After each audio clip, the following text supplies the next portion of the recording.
ახლა წარმოიდგინეთ, აი, ხელები ჩვენ ხო ყოველდღე ვიბანთ ხელებს, არა? და წარმოიდგინე, რომ ერთი თვე რო არ დაიბანო ხელები.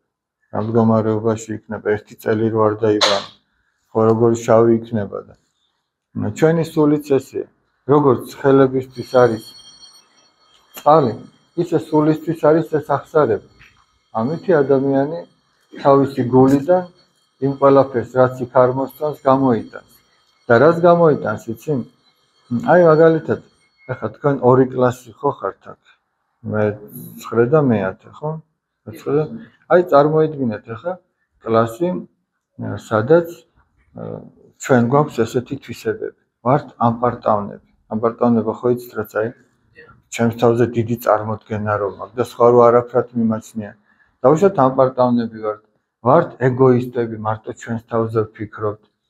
ვართ ესე იგი არ პატიობთ ერთმანეთს. ვართ შურიანები, დამცინავები სიტყვაზე და ახლა წარმოიდგინეთ კლასში 30 ესეთი ვართ. ეგეთ კლასში სწავლა ჯოჯოხეთი არ არის? აბა წარმოიდგინე. რო იცი რომ აი შენ დაფასთან გახვედი, ერთი გახვედი და 29 იგზის. პატარა შეცდომა და იცი რომ ყველა დაგცინებს. თუ ხმამაღლა არა გულში მაინც რაღაცას იფიქრებს. ორი ერთმანეთს გადაუჩურჩულებს და შენ გონია შენზე ლაპარაკობენ და აი ესეთი გაუტანლობა, უპატიებლობა, დაცინვა, ამუჩათაგდება, უსიყვარულობა ყველა თავის თავზე ფიქრობს. მაგრამ მეორე მხრივ ეხა შევხედოთ. თუ ადამიანი ამ ნებებს მოიცილებს ეგოიზმის ან მარტო თავის თავზე რო ფიქრობს, ამპარტავნების, აი მიუტევებლობის და გახდება როგორი? უწყინარი, ადვილად პატიობს ადამიანებს.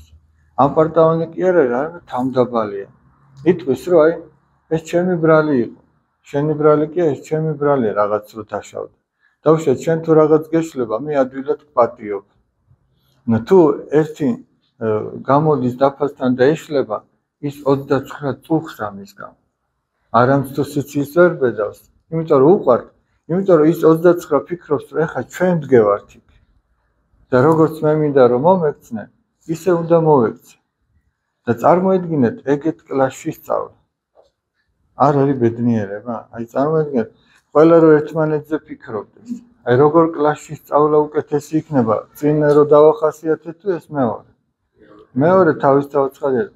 ეგ არის სასუფეველი. სადაც ყველა ერთმანეთზე ფიქრობს. ისე რომ სასუფეველი სადღაც როდისღაც კი არ იწყება.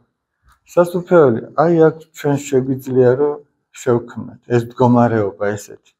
ოღონდ ამას ვერ შევქმნით თუ ჩვენი გულებიდან ის მავნე რაც არის ის არ გამოვდევნეთ და რაც კარგია ის არ დაინერგა იქ. და ამას აღსარების და ზიარების გარეშე ვერ შეძლებს და